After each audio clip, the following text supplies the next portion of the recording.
everyone. We'll just give you a couple of seconds while people make their way into our virtual town hall for this New South Wales and Sydney trains negotiations update. As people are moving in and taking their seats, I would just like to recognise that this event is being beamed from Gadigal land. Pay respects to elders past, present and emerging, recognising the land we're all on was never ceded. My name's Peter Lewis and I've been working with the RTBU for more than a decade, since Alex was a young man. In fact, since Nick Lewocki stopped the Pope, which was a few years ago for older viewers here. The reason we're running the meeting like this is that we're using some new tools designed to give you feedback to the union. In order to be heard, we need you to get your phones out, and I'm going to share my screen and give you a QR code that we want you to click on. I think most people know how to use QR codes these days, but just give me 1 second. I will share my screen so you can see the code. Here we go with the code. Got the code there, guys. Everyone got that? If once you're in, let me know you're in by clicking the heart. There's also, you can see there, if you just want to do it on your computer, put in menti.com and those numbers. And I think our team will also put it in the chat. If any of this isn't working for you, it should work on both a mobile phone and a laptop. Send a message in the Zoom chat, which I'm sure you guys all know how to use, to the tech team, which is Sophie, Alana and Tamara. We're getting a few people coming through, so we'll give you something else to do once you're getting in. What we'd love is for you to tell us in a word how you're feeling about the Sydney and New South Wales trains negotiations. And as you can see, we're getting a few words coming up here that all seem a little bit like it's been a long journey. This is like a shift that doesn't seem to end, right? But keep all those in. And then as we go through the course of the discussions today, we're going to be asking you to give us some of your views on some of the issues we're talking about, put in questions for the team, and also let us know things that you would like us to consider as we walk away from this event. So as all these words are coming up, the screen's filling up there. I will call on a man who needs no introduction, your State Secretary, Alex Classens. Alex, what word did you put in the word cloud? Frustrated, I think. Well, that's in big. I don't know if you got in first or there's a number of people. I suspect it's everybody's thoughts. Look, sometimes when a dispute's been going this long, we forget the why and the where. Can you just sort of bring us up to the speed of what is this moment? What is the context that we're having this meeting? Well, look, I think it's that point in time where we need to check in with everybody as to why we are here and how we've got there, and where we're going to go moving forward. So most people would understand, of course, that we're here because we deserve fair wages and conditions, just like every other essential worker. And you know, certainly after the years of putting your health and your family's health on the line during pandemics, you know, floods, you name it, we've had it all.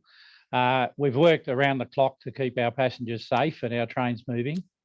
And we've watched the cost of living skyrocket in the last 6 months to 8 months. And we all know that we deserve safe trains, and we certainly deserve an enterprise agreement that provides us with some decent wages and conditions. And we're also here, of course, because the commuters of this state deserve better. Many of us will remember, of course, the new inner city fleet was a disaster waiting to happen from the moment the New South Wales government made a decision that they were going to axe jobs and they were going to save money by buying something off the shelf in South Korea. And that was well over 6 years ago. Members and delegates alike have been fighting tooth and nail to get those bloody trains fixed ever since. We've won court battles, we've had independence assessments conducted, we've run public campaigns, and we've even had ministers make promises and then break them. But we're still here, and we're going to keep fighting until we're sure that people's lives won't be put at risk by working a dodgy train. We're always going to stand up for safety on our railways because the New South Wales Liberal government certainly doesn't. This government clearly doesn't care about rail safety or even public transport at all. They've pretty much stuffed up everything they've touched. As we know, they bought light rail that's got cracks in it, trains that don't fit in our tunnels, privatised our buses and abused our workers. And then they expect people to trust them when they say that the NIF is safe. The way the New South Wales government have treated us and commuters throughout this whole process has been absolutely horrific. And I've seen a lot over the many years that I've been here, and I've never seen it as bad as this. Of course, it hit a whole new low in February 21 this year when we all woke to the news that the New South Wales government had actually shut down the railway and then tried to blame us for it. And our Transport Minister stood in front of TV cameras and called us terrorists. When he did that, he took this state to a whole new low. But they certainly picked the fight with the wrong union on that day. They thought they would be able to get away with it. They thought they'd be able to wear us down and divide us. But they haven't, and they're not going to. I'd certainly like to take this opportunity to also thank our EA delegates who have worked around the clock in the pursuit of getting right outcomes. Our delegates are the big reason we've been as successful as we have been so far. Those delegates have given up months of their lives, time with their families and friends that they'll never ever get back, in order to make sure that our RTBU members and the state's commuters get what we deserve. And they're still fighting. And despite the common tactic of governments to try and play the union boss's card, to try and separate the workers from the officials in the eyes of the public, we know that they do this because they think that they can divide us. And they do it because they know the truth is too powerful. The fact that we're a collective of thousands, all united in the fight for the same thing, absolutely terrifies governments. The fact that the decisions have been made by the delegates and rank and file members just doesn't fit with their scare campaigns. But that's the reality. One of the greatest sources of pride is how democratic our union is. No decision of note has ever been made without the approval of the EA delegates, and no agreement is ever made without the full approval of our membership. So I want to thank all the EA delegates for everything they've done, and it's not always easy to make the big decisions. And they bear the brunt of unfounded criticism sometimes, but they push on because they know what they're doing is right and they want to support their fellow members. I also want to send a big thank you out to all those members that have come online today to listen to where we're at, because without you, none of this will work. We've all got to be in this together. And certainly when we're in the middle of an intense dispute like this, sometimes it can be easy to forget what we've already achieved. In the pursuit of more, we can sometimes forget how far we've actually come. So together we've achieved a lot. We've had many of our log of claims already agreed to. We've put the New South Wales government under intense pressure for months on end. We've put the New South Wales government's shocking handling of transport in the spotlight, and we've brought the public along with us. But that doesn't mean that there aren't still more challenges ahead. There are, and they always will be. So Toby and the others that are online today will go through some of those. But again, I just want to reiterate, the RTBU membership has shown again how mighty we are when we all stand together, united in the fight for a fair outcome. So thank you very much for all coming along today. We do want this to be a two-way conversation though, so please feed in where you can using the fancy new gadgets and toys that Peter's provided for us. So thanks for everybody. Thank you. Thanks, Alex. You'll be pleased to know there are members and delegates entering questions in at the moment, so please put them in, and we're going to put those questions to Toby and Alex and the team a little bit later. Alex, before we go into the depths of the negotiations with Toby, you know, you've been around a long time. I think this dispute is on its third or fourth minister, and a premier that keeps dipping his toes in, a treasurer that wants a piece of the action. What have you made of the decision this week to do a week-long fare free week? And what does it say to you about where the union's up to in the negotiations? Well, I'm hoping that it is the turning point. many of us that have been around for a long time always know that when the Premier gets involved, the Premier has the absolute power to make a change. And I think the fact that, like, we had a meeting with him on the Thursday night and he was told quite clearly, sign the deed or sign, an enterprise agreement that we can all move to, or alternatively provide fair free travel for everyone, was a turning point. I think he could clearly see that he had two ministers sitting there and they both had different views. And we called them out on that. And I think by the Premier ultimately making a decision that he was prepared to put up a whole week of fare free to allow us to sit down in the Fair Work Commission on Tuesday morning and go through a range of items and try and find a way through it may just be the turning point. But like I said, we've been here time and time again.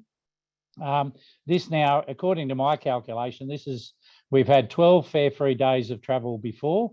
This is another 5 days. So the government is doing everything it can to make sure it doesn't have to sign the deed or any sort of written confirmation that they're going to fix this unsafe train. So, but it is another step in the long journey, and we are hopeful that this is the turning point because the Premier himself has got involved. The Premier himself made that decision. That quite clearly is going to cost the state's coffers quite a bit of money, depending on whose numbers you're using. But so it is, it's another step, but I'm not too excited just yet because we've all been here before. Yeah. Thanks, Alex. I'm going to call up now Toby Warren, who's your Director of Organising, for a bit of an update on the negotiations. G'day, Toby. Where are negotiations up to? Yeah, thanks, Pete. As Pete said, I'm the Director of Organising for the union. I've also been leading the negotiations. It's been a frustrating 18 months, but there has been a few developments in the past few months I think everyone needs to be aware of. So back on the 1st of September, we saw the Premier and the Transport Minister and the Employee Relations Minister all collectively spit their dummy out and they unilaterally terminated bargaining back on the 1st of September. Since that time, we filed a case for good faith bargaining orders. We're still waiting for them and we're quietly confident about our prospects in that. In the meantime, we've engaged in some Fair Work Commission mediation, us and the whole EA delegates team. In terms of the amount of items that are still in dispute, we're actually a lot closer than comes across commonly sort of in the media.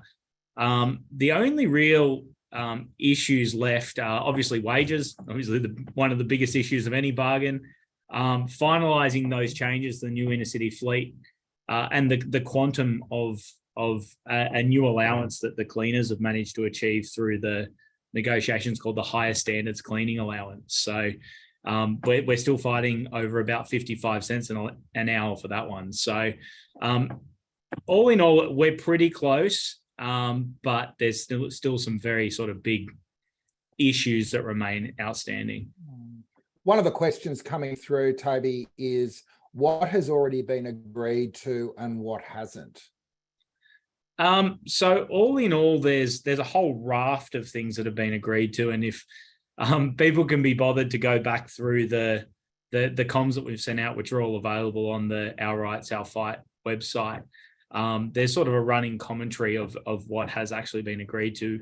All up, there's around 80 items, and they're from across all of the divisions of our union. Everyone's sort of got a piece. So I would certainly encourage people to go onto the Our Rights, Our Fight website and go and have a look at those news updates, because it sort of paints a nice little story as you go through those updates to see where things were agreed and what was actually agreed to.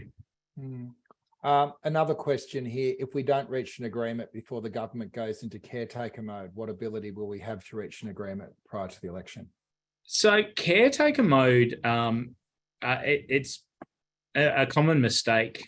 People think it goes for a lot longer than it actually does. In the state system, caretaker mode only runs for about 3 weeks. So caretaker mode starts at the beginning of March, and the state election, I don't know the date off the top of my head. I think it's about the 25th of March. It's the third Saturday of March. So it really is only a 3-week period where the government isn't allowed to make sort of major decisions. So I suppose the answer to that is if agreement isn't reached by caretaker mode, we wait those 3 weeks, wait for the outcome of the election, and then negotiate with whoever forms government for the next term. Sort of helicopter view, if you're explaining to this group the strategy for negotiations, where are we up to, and where do you want to go over the next couple of weeks and then months? So, I mean, this bargain, we've significantly changed how industrial action has traditionally been taken. So instead of waiting to the end of the bargain when there's a couple of outstanding issues left and then holding a couple of strikes, we've been taking action the entire time. And that has resulted in a slow burn process. But it has meant that we have won a whole heap of new entitlements, which I spoke about a little bit earlier. So I know it's resulted in a fair bit of frustration, but I think the benefits will be seen once an agreement's actually landed. So in terms of the actions we've been taking, we've been banning duty sort of all over the place. And all over all of the divisions. As people know, we are an industry union, so we have members across all the jobs in the railways. So that's allowed us to build and sustain pressure over a significant period of time. And I would have to give a shout out to everybody on this call, particularly the delegates, but also the rank and file members out there who have been steadfast in enforcing those bans and making it work. In terms of the next couple of weeks, we've obviously got the rest of our calendar that's rolling out. This week, we've got the fair free period, which is an outcome that we were trying to provoke the government to enter into, which they have now done. But come this Saturday, and those fairs go back on, all of the actions that are in place on that calendar will continue. So it puts that pressure that resulted in the fair free week this week back onto the government, and we'll have to see how they respond then. But as Alex said, the moves by Premier Perrottet last week, I think, show that there is definitely some movement coming on that front. So we'll have to wait and see. The other thing is we've got the good faith bargaining orders, which will be handed down any day now. So that's looking. So what are the next steps in these negotiations now? So, as Alex said, tomorrow we're before the Fair Work Commission again. All of the EA delegates have been released to come down and attend that session. We'll see. Once again, that's another day of mediation. We'll see where that lands, and obviously update members if there's any outcomes that come out of that. Otherwise, once the good faith bargaining orders are handed down, if we win that case, the government's likely to be ordered back to the table. And we'll enter into more negotiations around that. But at this stage, it's about keeping that pressure on, keeping that action going, and really putting pressure on a government that is coming up on an election. There's definitely a pressure point there. Thanks, Toby. There's a few more questions. There's a lot of questions coming in, some very specific that we might get to and sort of respond to people after the event. What else did we have here? Why aren't government ministers being held to account for making false claims in the media, e.g. Matt Keane saying we want to rip out cameras and safety equipment when that certainly isn't true? Yeah, it's absolute rubbish, isn't it? Yeah, look, unfortunately, the media is, and people would know this from their own personal experience, it's sometimes it cannot be our friend. And despite our best efforts to try and sort of rebut all of those false narratives, sometimes, unfortunately, it falls on deaf ears. There are particular things that we're looking at that have been said by government ministers.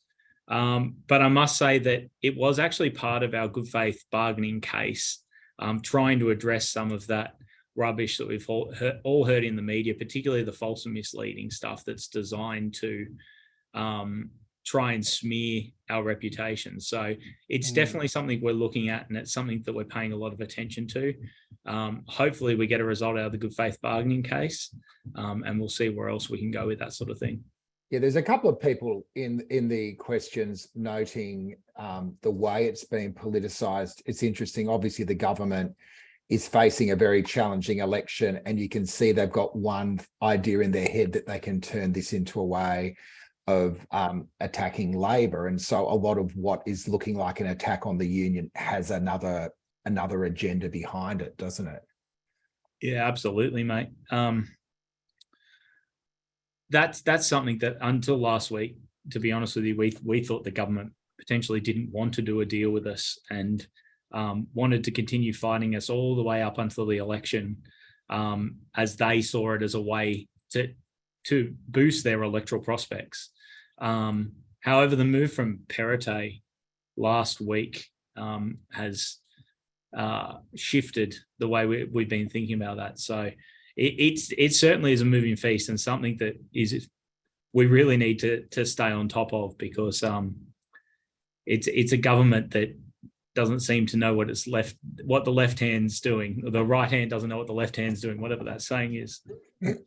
One more question before we move on. A number of people asking, why is it, I'll read it word for word because it's really good. It's obvious the public don't care about our campaign. Why are we worried about our actions affecting commuters so much when these actions that do affect passengers are the only ones that have an effect? I don't think that's right. And I know that there is a common narrative out there that the public doesn't care, or they're somehow against us. We have done some polling that shows that an overwhelming majority of people who use the trains, who commute on a day-to-day basis, actually do support our campaign, particularly the safety narrative that has been run, obviously, around the unsafe new intercity fleet.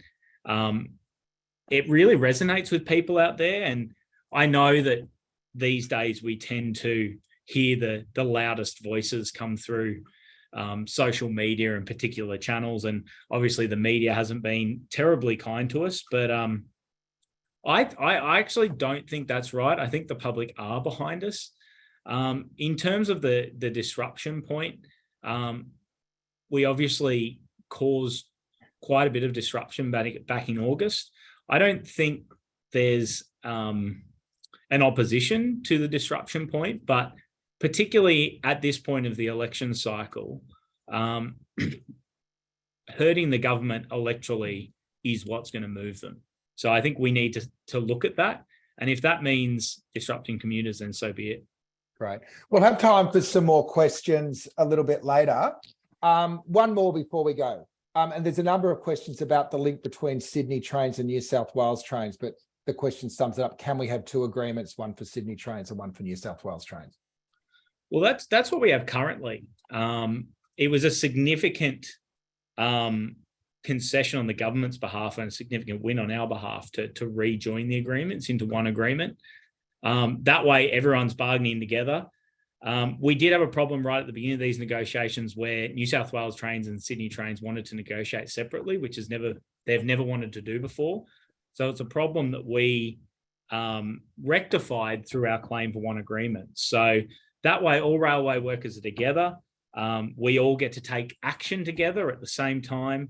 And after all, as one big group of RTBU members, we're far more powerful when we're all together rather than when we're fighting separately. So, as I said, it was a massive win to get the one agreement piece, and I think we all need to be really proud of it. Great. Look, thanks for that. And there's going to be room for some more questions, I think, at the end, so we may come back and round out a lot of this, but thanks. We're getting very active in the questions. If people want to go past the questions slide, though, in the app, and if you need the link again, we can put it in, but it should still be on your phone. We just wanted to get your feedback on two specific questions. And obviously, this is not a formal vote. This is just to get a mood of the delegates and the members that are at this meeting. But the first question we were interested in was thinking about the current offer from the government. how likely are you to vote in favour? And I think we've given a 10-point scale between very likely and very unlikely. Again, this is not binding. We just need this as a bit of an input. And I don't think we're going to share it, but I don't think anyone's going to be surprised where the blue dot is on that. And the second question, which I think is probably speaking a little bit more to the months ahead, is putting 3 options in front of people, thinking about the current offer from the government. How likely would you be to vote in favour of it? Sorry, the next one is, are you prepared to keep fighting even if these negotiations take many more months? 3 options, let's fight as long and as hard as we have to. Yes, but within reason, or no, put it to a vote now. So again, it'd be terrific to get your feedback on those questions. Again, this is not a binding vote because democracy does not work on a menti, but it is really useful for your officials to get a sense of this room and where you think things should be heading. So we'll keep moving on with that. We're going to now introduce you to a group of your leaders who are the negotiation team across most of our divisions.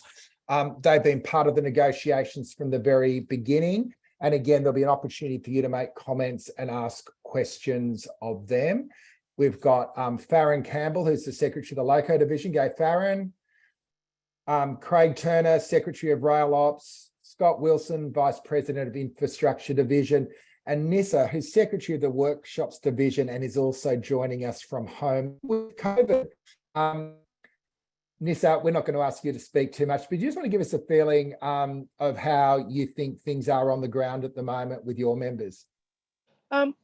Within the cleaning and the workshops area, within most of the members that I've spoken to are happy with the fight that we're actually doing. They're prepared, as frustrated as they are with how long it is taking, they are prepared to take on that fight a little bit longer in order for us to get the claims that we are seeking to get over the line. Once you explain it to them, what the fight's about, they're wholeheartedly in it. Absolutely wholeheartedly in it. So they're in a good headspace. And it's been a good response. Terrific. Scott, what's the vibe where you're on the ground? Look, the vibe's pretty good.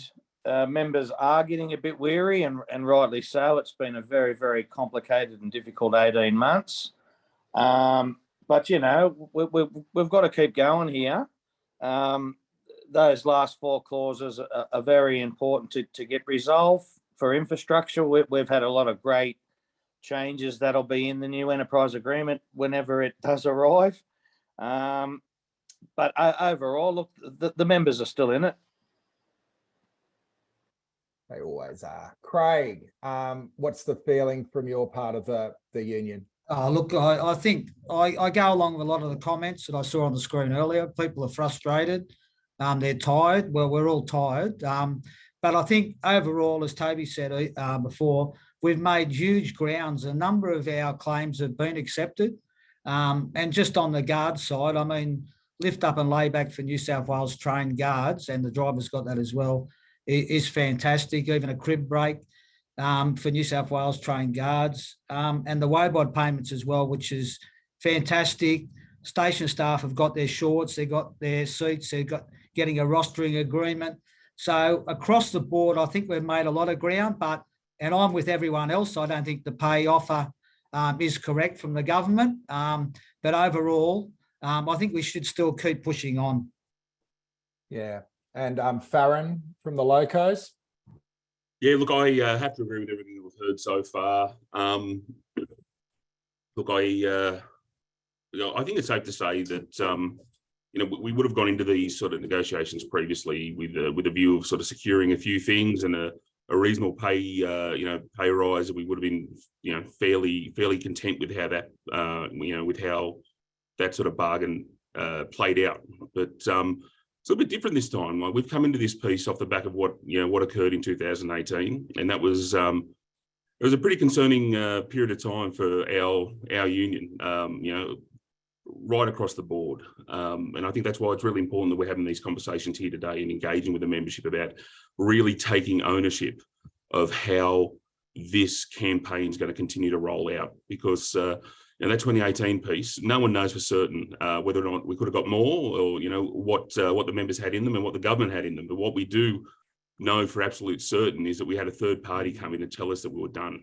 We had that decision made for us, and it was a demoralising process. But we rebuilt. We've really worked really hard together, and from an RTBU standpoint, this is the most unified that I think our union's ever been. We've got drivers, guards, cleaners, signallers, infrastructure workers, all working together in support of achieving claims that are important to union members and workers right across the industry. So look, as far as I'm concerned, if the members are here to fight, I'll tell you what, we've got fight in us. And mate, at the end of the day, it's not just ticking off a log of claims. It's about having that real broad battle with a government that's made its position very clear. It's prepared to use the New City fleet. It's prepared to use, any lever it has access to shore up a state government wages cap that, we know is busted. And look, I think that's a fight that our union's happy to take on. And if the members are in behind us, I think we should be looking at every possible way to force this piece through, because we're dealing with ideological zealots. And if we can take a chunk out of these bastards, I absolutely think we should.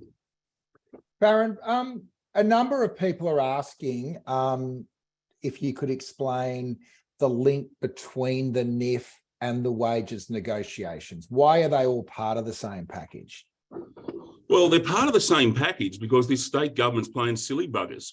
To put a very fine point on it, we've been trying to fix the obvious safety issues for this train for the best part of 6 years. We've had independent safety report after independent safety report, really justifying our position. The state government and Transport for New South Wales had their safety expert that reviewed the bloody train via correspondence. Never stepped foot on it. Did it via via online methods out of the UK.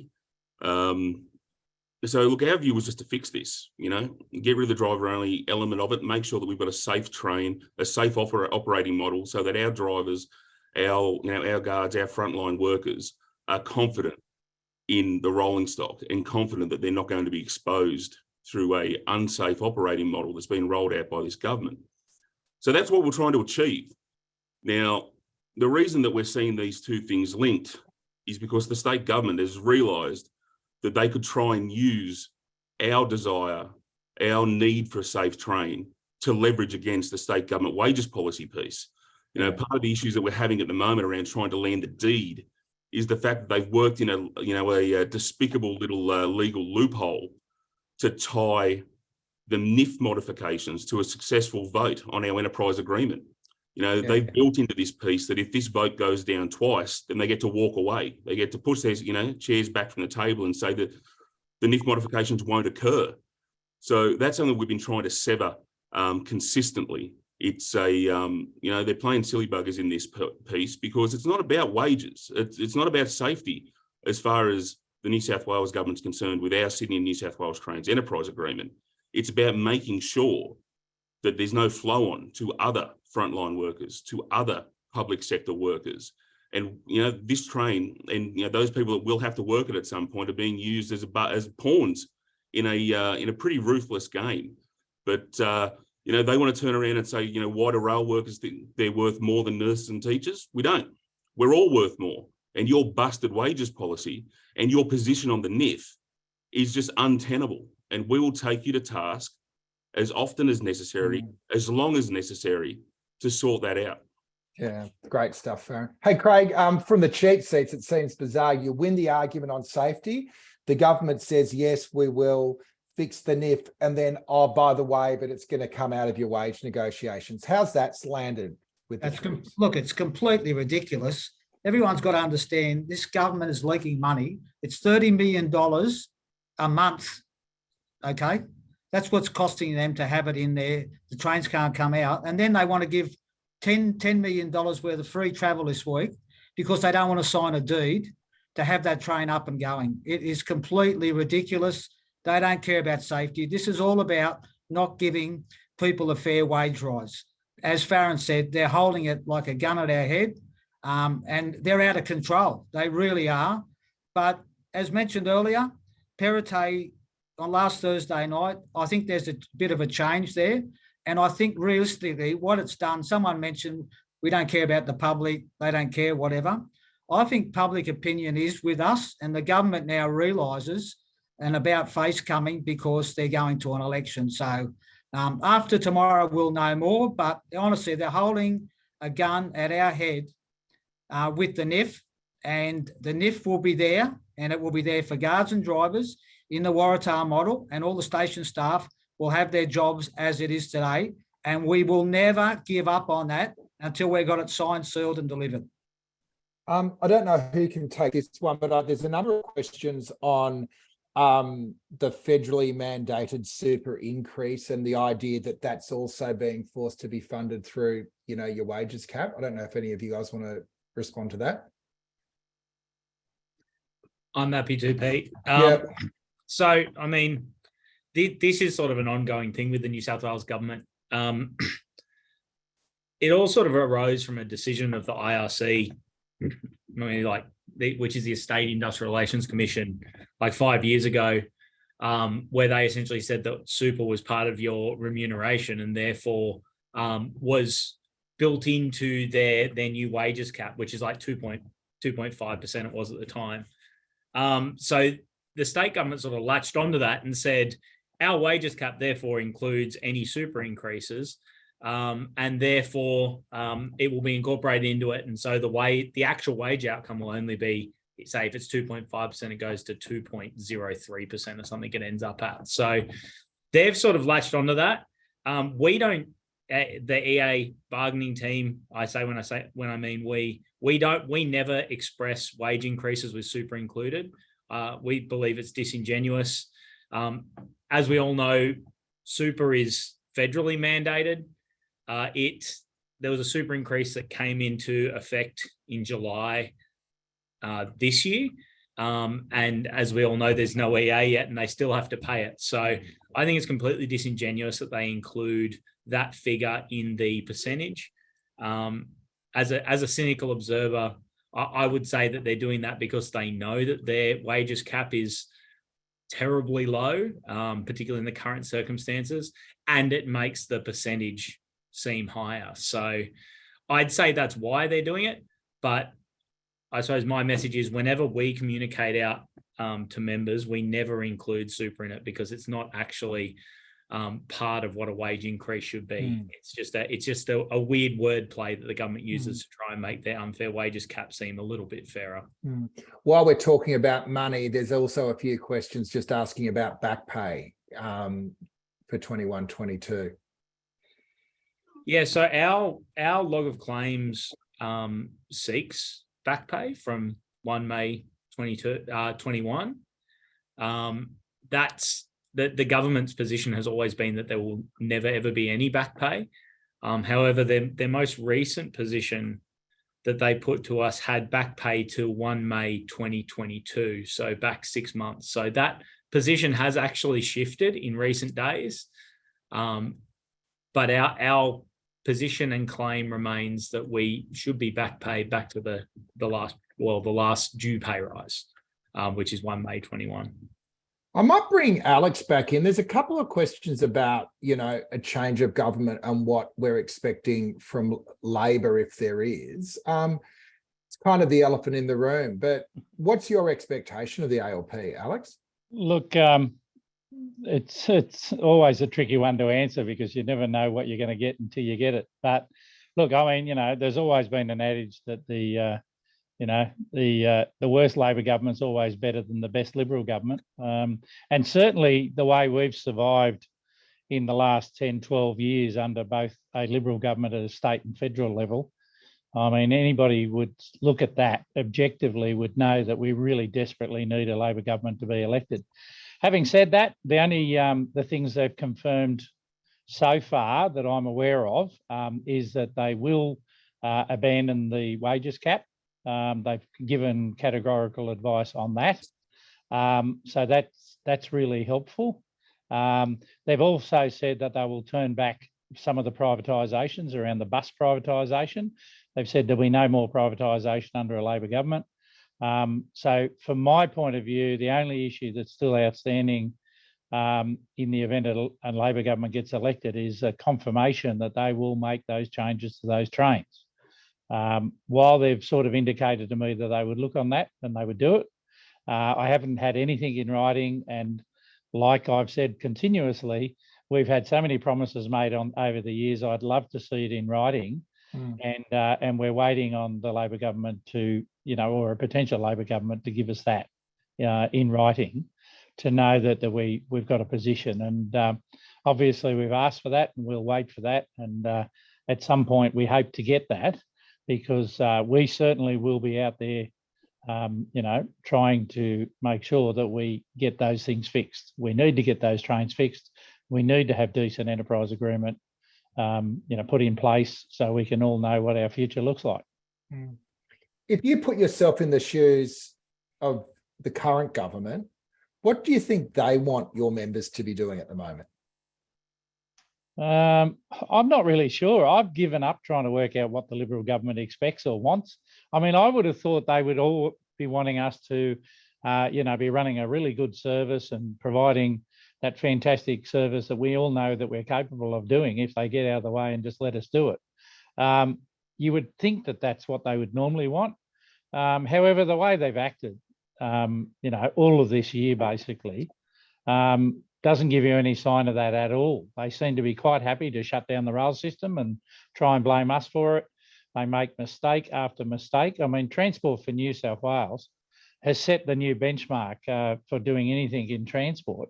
I mean, pretty much everything they touch, they bugger up. $25 million for a new flagpole on the Harbour Bridge. They've got ferries that won't go through waves any higher than about 3 metres. I mean, the whole place is a mess.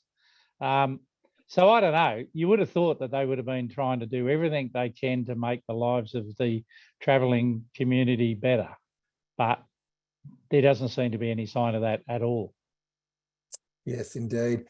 We might ask people just to give us a little bit more feedback, and then we'll probably have a time for a few more questions. We were just really interested in knowing your priority on different forms of industrial action that we can take. If you want to there's a little prioritization tool there that you can rate 1 to 5 on those options. And again, obviously, this isn't binding on the union, but is really useful in providing a little bit of a guide on how we approach things moving forward. So thank you all for that. You should be able, we've got over 60 people that have filled that out. So the more we can get, the better. And then we've also got a final piece of feedback we're keen, which is what could the RTBU do to improve member engagement? I saw a number of people saying they wanted more regular communication. Subscribe to Loco Express and RTBU Express. My team put it out every week and every fortnight, and there's lots of ways of you being in touch with all this. Before we wrap up, and we have got time for a few more questions if you want to keep them coming in. Toby, where to from here? The $1 million question, Pete. Crystal ball time. You tell us what the next 3 months looks like. Well, I mean, we got Christmas coming up, so hopefully we all get a little bit of a rest. But no, look, unfortunately, unless we see some significant movement tomorrow, which if I was a betting man, I would imagine probably won't be the case. But I mean, as I said, we saw some significant, well, at least a semi-significant shift last week that's ended in the free fares this week. It's more industrial action, really trying to put pressure on the government to change its position on those final claims that I listed earlier. Obviously, we need to put pressure on them in every way, shape, or form we can possibly do, whether that's economic pressure, whether that's political pressure, or any other sort of pressure we might be able to put on them. I would note, and I think Farron picked up on this earlier, the economic point the point of economic pressure. If the government's willing to spend between 10 and 15 million dollars on a week of free fares and is willing to spend 30 million dollars a month to keep the NIF locked up at Kangiangi, it seems to us that potentially money isn't the problem for this government. Potentially it's something else.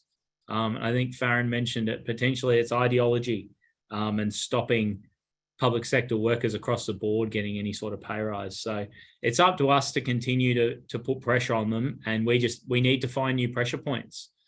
And as soon as we find them, we're going to press on them and hopefully gain more movement.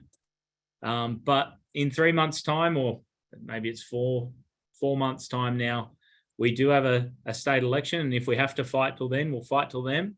And if we have to fight after, we'll continue to fight after. So long as the members are with us, we're in for this fight. So, that's as far as I can see. That's the next 3 months, Pete. Much like from the cheap seats, it's just that each challenge this union is meeting and keeping this dispute moving forward. The government, and we think back to the beginning of the year where the government thought they totally snookered the union by sort of trying to create that fake industrial action when they'd actually sort of done the lockout.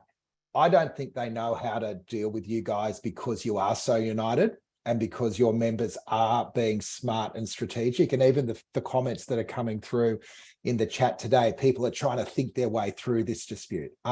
It's not easy. It will always come down to a quantum of money ultimately, and it's the pressure that the team's putting on now that's really going to be critical in where that lands, isn't it? Yeah, absolutely, mate. Absolutely. And I mean, the way I think that our union's matured over the course of this lengthy negotiation is something to really be admired. We are really leading the fight against this government, against its unfair wages cap and its mistreatment of public sector workers over the past 12 years. So I think it's something we should really be proud of.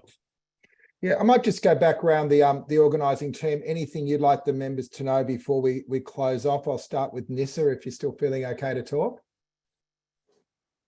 Just to stay strong at the end, like there will eventually be a light at the end of the tunnel. I don't mean to sound morbid, but yeah, it will get there. It's just we've got to put in that little bit of extra fight. We're dealing with very hostile government. Yeah, absolutely. Craig? Yeah, I think, and I agree with Nissa. Look, we've got to thank all our members because all of our members are stuck by us. And I know it's gone on for a long time, and this is right. There will be the light at the end of the tunnel soon enough, but we've just got to hang in there. Please don't get frustrated. It's all for a good cause. And as I said, overall, we've got lots of stuff we've got in this EA for every division, which is fantastic. And we just need to press on and get that pay rise and then move on. And don't forget that we've put in for this agreement to finish around May or a couple of months out now, maybe June or July of 24. We should have a Labor Party in.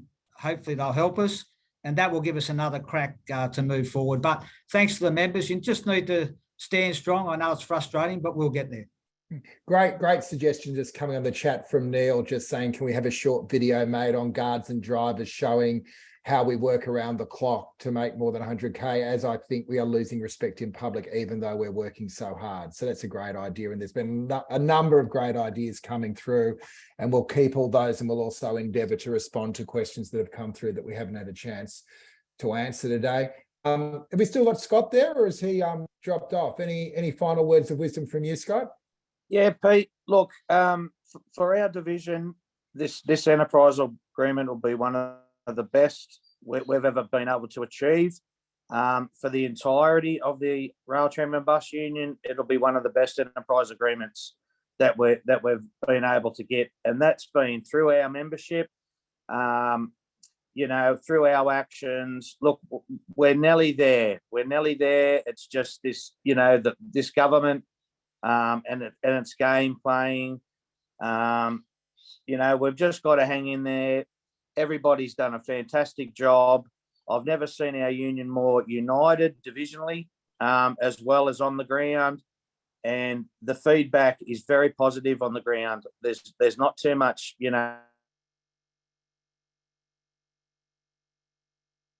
we'll get this done. That's the only way forward.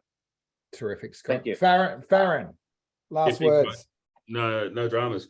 Look, I feel everyone's sort of frustration in this point, but as Toby said, and everyone else sort of touched on, we are exceedingly close. We've from a broad sort of bargaining perspective, we picked up a lot of very important things, across the entirety of our union. But that pay piece is outstanding. That pay piece is very important.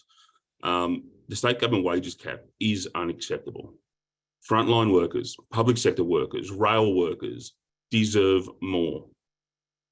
They deserve more. We have facilitated this state's recovery through the COVID pandemic. We worked through bushfires, floods, and every other sort of spanner that was thrown at us in that space. We've been fair, reasonable, and negotiated in good faith throughout this entire process. We've taken action. We've taken strategic action. We've forced the government to move, and there's just one hurdle left, and it's achieving a fair, reasonable, and representative pay rise out of a government that is prepared to throw good money after bad, that's prepared to write checks everywhere but for workers. And that's really what it's coming down to here. So I asked us to all band together. We've got a few pushes left in us. We're going to take these bastards to task. We're going to bust this state government's wages cap, and we're going to set the standard for working people, because we have a proud history of doing exactly that. 100 years, rail workers have led from the front. We're going to take them on. We're going to win the outcomes that we deserve, and we're going to set the standard for every worker in this state. And I'd like to think the members are in behind us. If you've got the fight left, we'll take it to them. Yeah, good on you, Farron. Toby, how would you like to sum up this discussion? I don't think I can outdo Farron. I want to let everyone know we've got a heap of questions through today. We're going to respond to each and every one. Obviously, we can't do it. We'd be going for hours and hours, but just so you know, if you send a question through, we will get back to you.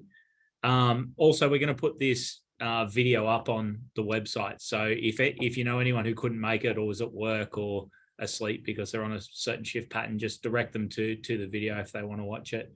And as always, we're led by the members out there.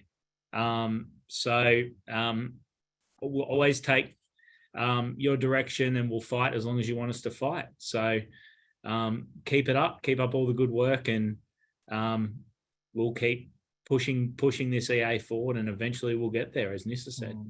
And I think the final word should go to the man that gets up there in front of the media and puts the hard hat on whenever people are feeling upset about what the union's doing in defence of its rights.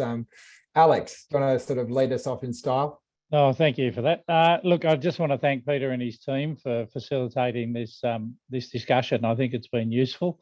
And like Toby's already said, we're going to get back to everybody. There's also a plug for the Our Rights, Our Fight website. There's a bunch of documents on there that we're trying to keep up to date, so that at any point in time, anybody can go in there and click on there and see how did we get here, what the NIF dispute's been all about, all of those things. All that information is there. Again, I want to just say a massive big thank you from the bottom of my heart for those EA delegates that, here's Nissa, at home sick with COVID, but she's still here soldiering on. That is an example of what all of our EA delegates have done. They've sacrificed time in the workplace. They've sacrificed time with their families. They continue to do this work, despite the fact that sometimes they get criticised, sometimes from me, sometimes from the membership, and they do it all because they care about their fellow worker and their workmate. And I certainly, as one, and certainly the whole executive, appreciates everything that the EA delegates do for us every day. So a big thank you to them, and certainly for the members that remain active and interested to get involved in this whole process. We can't do it without you. We're doing it for you, but we all need to stick together to make sure that we remain united through this whole thing, because bosses like nothing better than to divide us to beat us. And that's never going to happen in the RTBU of today. And, I think at that point we should leave it there. And I want to again thank everybody for everything that you've done, and we will continue to strive together. Yeah, thanks, Alex. There's probably some sort of train joke about journeys and destinations, but I reckon you guys are on the right track. So thanks for your time today, everybody. Thanks for being part of the RTBU's campaign, and we will keep you updated in the weeks and months to come. Thanks, everyone.